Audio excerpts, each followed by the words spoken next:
ಅಪರೋಕ್ಷೀಕೃತ ಶ್ರೀಶರು, ಸಮಪೇಕ್ಷಿತ ಭಾವಜರೂ ಆಗಿರತಕ್ಕಂತಹ ದೇವಾಂಶ ಸಂಭೂತರೂ ಆದ ವ್ಯಾಸರಾಜ ಗುರುಸಾರ್ವಭೌಮರು ಮುಖ್ಯಪ್ರಾಣದೇವರನ್ನು ಪ್ರಾರ್ಥನೆ ಮಾಡಿ ಅವರನ್ನು ಯಂತ್ರೋದ್ಧಾರ ಮಾಡಿ ಅಲ್ಲಿ ಕೂಡಿಸಿ ಮುಂದಿನ ವೈಷ್ಣವರು ಭಕ್ತಿಯಿಂದ ಮುಖ್ಯಪ್ರಾಣದೇವರನ್ನು ಆರಾಧನೆ ಮಾಡುವಂತಾಗಲಿ ಅಂತ ಮುಂದಿನ ಶಿಷ್ಯವರ್ಗದ ಮೇಲೆ ಅಪಾರವಾಗಿರತಕ್ಕಂತಹ ಕಾರುಣ್ಯವನ್ನು ತೋರಿಸ್ತಾ ವ್ಯಾಸರಾಜ ಗುರುಸಾರ್ವಭೌಮರು ಪಾರಾಯಣಕ್ಕೂ ಅನುಕೂಲವಾಗಲಿ, ಕೀರ್ತನ ಭಗವಂತನಿಗೆ ಅತ್ಯಂತ ಪ್ರೀತ್ಯಾಸ್ಪದವಾದ ಎರಡನೇ ಅನ್ನ ಅಂತ ನಿನ್ನೆ ಮಾತಾಡ್ತಾ ಇದ್ವಿ. ಅಂತಹ ಕೀರ್ತನ ರೂಪ ಅನ್ನಕ್ಕೆ ಕಾರಣವಾಗಿರತಕ್ಕಂತಹ ಸ್ತೋತ್ರ, ಆ ಸ್ತೋತ್ರ ಯಂತ್ರೋದ್ಧಾರಕ ಹನುಮಸ್ತೋತ್ರವನ್ನು ರಚನೆ ಮಾಡಿ ಸಜ್ಜನರಿಗೆ ಅನುಗ್ರಹವನ್ನು ಮಾಡ್ತಾ ಇದ್ದಾರೆ ವ್ಯಾಸರಾಜ ಗುರುಸಾರ್ವಭೌಮರು. 8 ನುಡಿಗಳ ಸ್ತೋತ್ರ, ಅದರಲ್ಲಿ ಮುಖ್ಯಪ್ರಾಣದೇವರ ಮಹಾತ್ಮೆ, ಹನುಮಂತ ದೇವರು ಮಾಡಿರ್ತಕ್ಕಂತಹ ಅದ್ಭುತವಾದ ಕಾರ್ಯಗಳ ವರ್ಣನ ಅತ್ಯಂತ ಸುಂದರವಾಗಿ ಚಿತ್ರಣ ಮಾಡ್ತಾ ಇದ್ದಾರೆ. ಫಲಸಹಿತವಾಗಿ ವರ್ಣನೆ ಮಾಡ್ತಾ ಇರತಕ್ಕಂತಹ ಸ್ತೋತ್ರದ ವೈಚಿತ್ರ್ಯವನ್ನು ತೋರಿಸ್ತಾ ಇದ್ದಾರೆ. ನಮಾಮಿ ದೂತಂ ರಾಮಸ್ಯ ಸುಖದಂಚ ಸುರದ್ರುಮಂ ಪೀನವೃತ್ತ ಮಹಾಬಾಹುಂ ಸರ್ವಶತ್ರು ನಿವಾರಣ.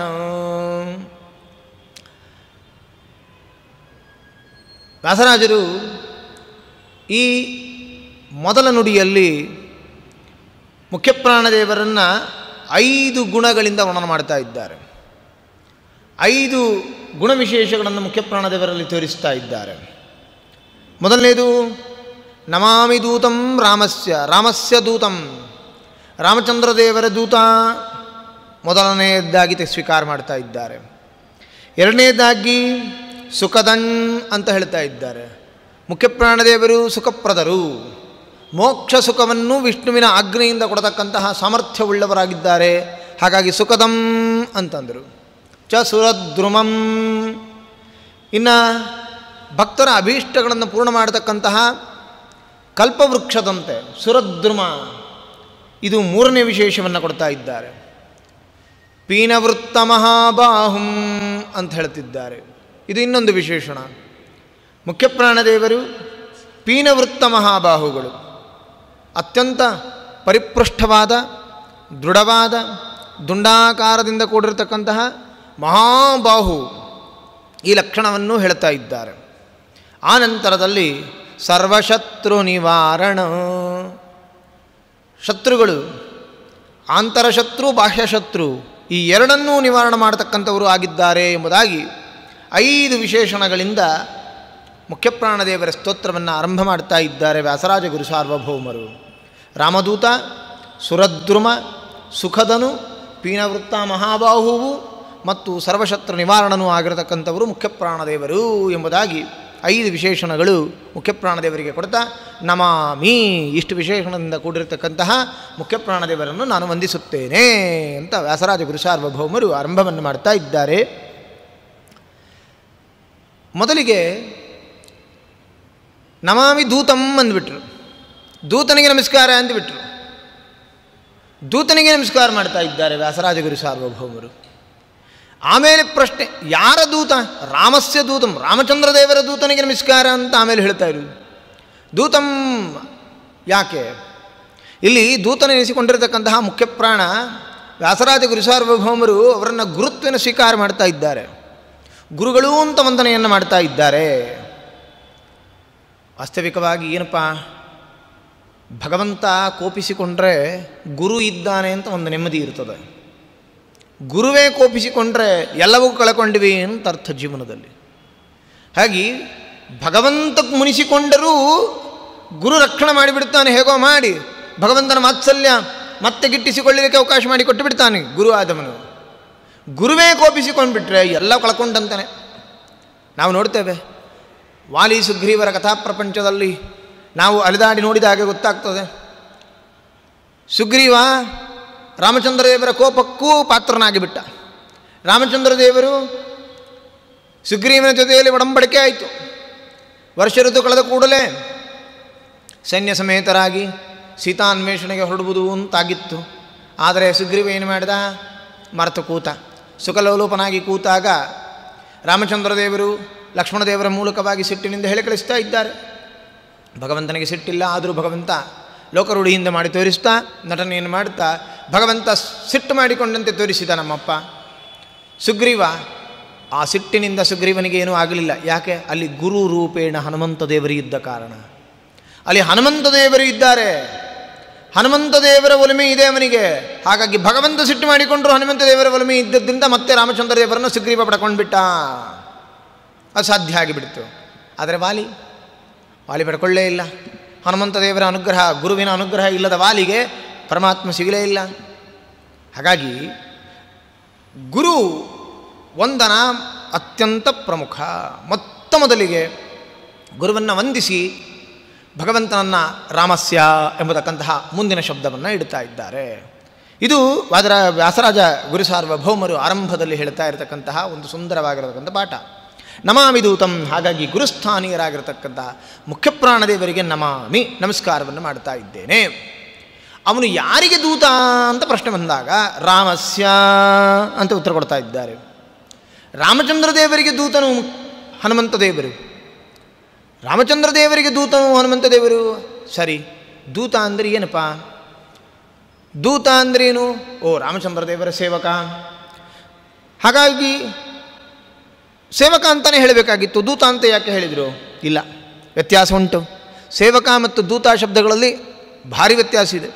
ಏನು ಸೇವಕನಿಗೂ ದೂತನಿಗೂ ಏನು ವ್ಯತ್ಯಾಸ? ಸೇವಕ ಇರುವಲ್ಲಿಯೇ ಇರತಕ್ಕಂಥವನು, ಇರುವಲ್ಲೇ ಇದ್ದು ಯಜಮಾನನ ಹೇಳಿರ್ತಕ್ಕಂತಹ ಕೆಲಸಗಳನ್ನು ಅಚ್ಚುಕಟ್ಟಾಗಿ ಮಾಡಿ ಯಜಮಾನನನ್ನು ಸಂಪ್ರೀತಿಗೊಳಿಸಿ ಯಜಮಾನನ ಅನುಗ್ರಹಕ್ಕೆ ಪಾತ್ರನಾಗುತ್ತಾ ಇರ್ತಾನೆ, ಅವನು ಸೇವಕ ಅಷ್ಟೆ. ಯಾರು ಯಜಮಾನ ಬಳಿಯಲ್ಲೇ ಇದ್ದು ಯಜಮಾನ ಹೇಳ್ತಕ್ಕಂಥ ಕಾರ್ಯಗಳನ್ನು ಮಾಡ್ತಾನೆ, ಅವನು ಸೇವಕ ಅಷ್ಟೇ, ದಾಸ ಅಷ್ಟೇ ಅವನು.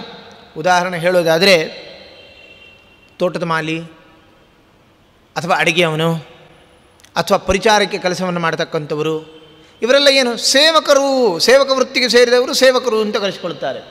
ಆದರೆ ದೂತ ಶಬ್ದ ಹಾಗಲ್ಲ. ದೂತ ಶಬ್ದ ಯಜಮಾನನ ಉಪಸ್ಥಿತಿನೇ ಇರಬೇಕು ಅವನು ಕಾರ್ಯ ಮಾಡಲಿಕ್ಕೆ ಅಂತ ಏನಿಲ್ಲ. ದೂತನಾದವನಿಗೆ ಯಜಮಾನನೇ ಹತ್ತಿರ ಇದ್ದೇ ಕೆಲಸ ಮಾಡಿಸಬೇಕು, ಯಜಮಾನನ ಕಣ್ಣೆದುರುಗಡೆ ಕೆಲಸ ಮಾಡಬೇಕು, ಅವನ ದೃಷ್ಟಿ ಅಳತೆಯಲ್ಲಿ ಇದ್ದುಕೊಂಡೇ ಕಾರ್ಯಗಳನ್ನು ತೂಗಿಸಬೇಕು ಅಂತ ಏನು ನಿಯಮ ಇಲ್ಲ ದೂತನಿಗೆ. ದೂತ ಸಂಚಾರ ಮಾಡುವವನಾಗಿರ್ತಾನೆ. ಯಜಮಾನನ ಕೆಲಸಗಳನ್ನು ಚೆನ್ನಾಗಿ ತನ್ನ ಸಂಚಾರದಲ್ಲಿ ಇದ್ದು ಯಜಮಾನನ ಸ್ಮರಣೆಯಲ್ಲಿ ಇಟ್ಟುಕೊಂಡು ಯಜಮಾನನ ಅಭಿಪ್ರಾಯದಂಥ ಕೆಲಸ ಮಾಡುತ್ತಾ ಅವುಗಳನ್ನು ಯಜಮಾನನಿಗೆ ಸಂತೃಪ್ತಿ ಪಡಿಸ್ತಾನೆ ಇರ್ತಾನೆ. ಎಲ್ಲೇ ಇರಲಿ ಅವನಿಗೆ ಯಜಮಾನನ ದೃಷ್ಟಿಕೋನ ಇರ್ತದೆ. ಯಜಮಾನನ ದೃಷ್ಟಿಕೋನವುಳ್ಳವನಾಗಿ ಯಜಮಾನನ ಅಭಿಪ್ರಾಯದಂತನೇ ನಡ್ಕೊಳ್ಳುವವನಾಗಿರ್ತಾನೆ ದೂತನಾದವನು. ಹಾಗಾಗಿ ಸಾಮಾನ್ಯ ಸೇವಕನಿಗಿಂತ ದೂತನಿಗೆ ಒಂದು ತೂಕ ಜಾಸ್ತಿ. ಯಾಕೆ? ಯಜಮಾನನ ಇಂಗಿತವನ್ನು ಅಭಿಪ್ರಾಯವನ್ನು ಅರ್ಥ ಮಾಡಿಕೊಳ್ಳುವವನಾಗಿರ್ತಾನವನು. ಹಾಗಾಗಿ ದೂತ ಶಬ್ದಕ್ಕೆ ಪ್ರಾಧಾನ್ಯತೆಯನ್ನು ಕೊಡ್ತಾ ಇದ್ದಾರೆ. ಇನ್ನೂ ಅನೇಕ ಲಕ್ಷಣಗಳನ್ನು ಹೇಳ್ತಾರೆ ದೂತ ಶಬ್ದಕ್ಕೆ. ಯಜಮಾನ ಹೇಳಿದ ಕಾರ್ಯವನ್ನು ಅಚ್ಚುಕಟ್ಟಾಗಿ ಮಾಡುವವನು ಒಂದು.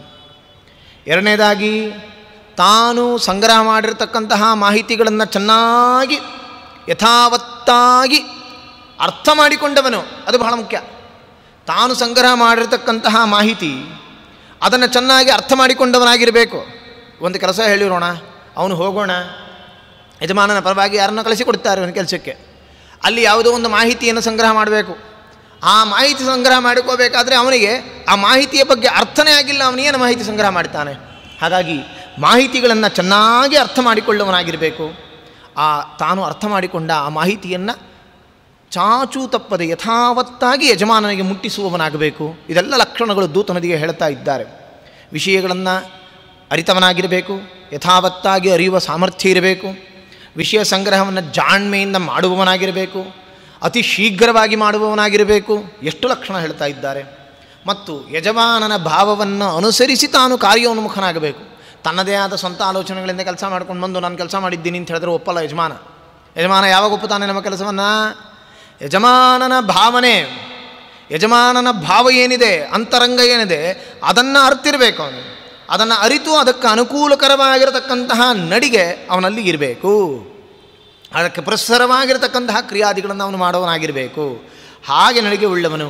ಮತ್ತು ಇನ್ನೂ ಒಂದು ಕಾರಣವನ್ನು ಹೇಳುತ್ತಾರೆ, ಮಾಹಿತಿ ಸಂಗ್ರಹದಲ್ಲಿ ಅನ್ಯರ ಮನೋಇಂಗಿತವನ್ನು ಅರ್ಥ ಮಾಡಿಕೋಬೇಕು.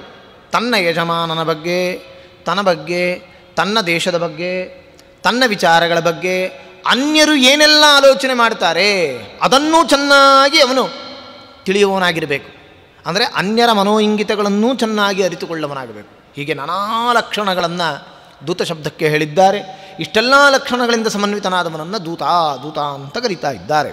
ಇಷ್ಟೂ ಲಕ್ಷಣಗಳು ಹನುಮಂತ ದೇವರಲ್ಲಿ ಚೆನ್ನಾಗಿ ಕೂಡುತ್ತದೆ. ಭಗವಂತ ಯಜಮಾನ, ಅವನು ಹೇಳಿದ ಕಾರ್ಯವನ್ನು ಅಚ್ಚುಕಟ್ಟಾಗಿ ಮಾಡಿದವರು ಹನುಮಂತ ದೇವರು. ಲಂಕಾಪಟ್ಟಣಕ್ಕೆ ಹೋಗಿ ಅವರು ಸಾಧಿಸಿರತಕ್ಕಂಥ ಕಾರ್ಯ, ರಾಮಚಂದ್ರ ದೇವರು ಚಕಾರ ಎತ್ತಿಲ್ಲ. ನೀನು ಹೀಗೆ ಮಾಡ್ಬೋದಾಗಿತ್ತು, ಇಲ್ಲ ಹಾಗೆ ಮಾಡ್ಬೋದಾಗಿತ್ತು, ಆ ಥರ ಮಾಡಿದರೆ ಚೆನ್ನಾಗಿರ್ತಿತ್ತು, ಈ ಥರ ಮಾಡಿದರೆ ಚೆನ್ನಾಗಿರ್ತಿತ್ತು, ಏನಾದರೂ ಮಾತು ಬಂತೇನೋ ಪ್ರಭು ರಾಮಚಂದ್ರ ದೇವರಿಂದ ಹನುಮಂತ ದೇವರಲ್ಲಿ? ಯಾವ ಒಂದು ಮಾತನ್ನು ರಾಮಚಂದ್ರ ದೇವರು ಆಡಲೇ ಇಲ್ಲ.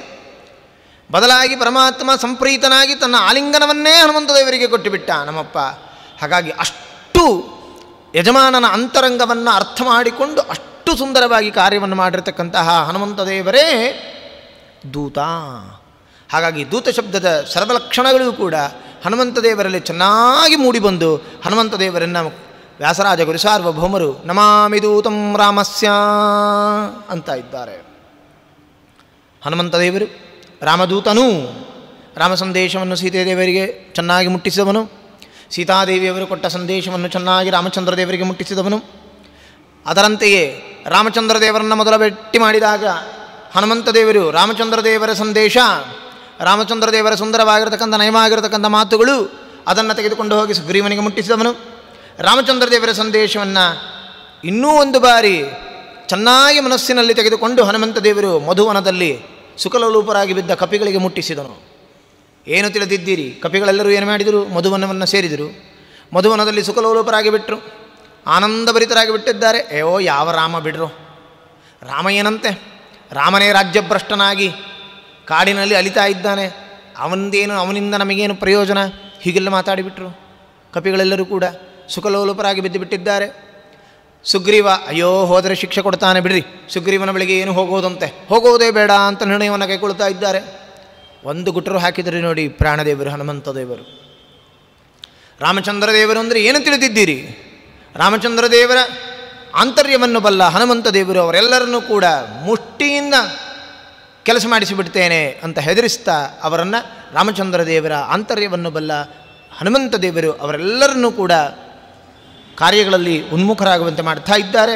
ಅಂತಹ ರಾಮ ಸಂದೇಶವನ್ನು ಮಧುವನಕ್ಕೆ ಹೊಕ್ಕಂತಹ ಕಪಿಗಳಿಗೆ ಮುಟ್ಟಿಸಿದವನು ಮತ್ತು ಶತಕೋಟಿ ರಾಮಾಯಣವನ್ನು ಅದ್ಯಾಪಿ, ರಾಮಶಬ್ದಕ್ಕೆ ಅರ್ಥವೇ ಶತಕೋಟಿ ರಾಮಾಯಣ, ಅಂತಹ ರಾಮಾಯಣವನ್ನು ಅದ್ಯಾಪಿ ಪಾರಾಯಣವನ್ನು ಮಾಡುತ್ತಾ ರಾಮಚಂದ್ರ ದೇವರ ಧ್ಯಾನವನ್ನು ಮಾಡುತ್ತಾ ಸಜ್ಜನರಿಗೆ ಆ ರಾಮಾಯಣ ಕಥಾಪ್ರಸಂಗವನ್ನು ಮುಟ್ಟಿಸ್ತಾ ಅದ್ಯಾಪಿ ಕಿಂಪುರುಷ ಖಂಡಲದಲ್ಲಿ ವಾಸ್ತವ್ಯವನ್ನು ಹೂಡಿರತಕ್ಕಂತಹ ಹನುಮಂತ ದೇವರು ನಿಜವಾದ ಅರ್ಥದಲ್ಲಿ ರಾಮದೂತ.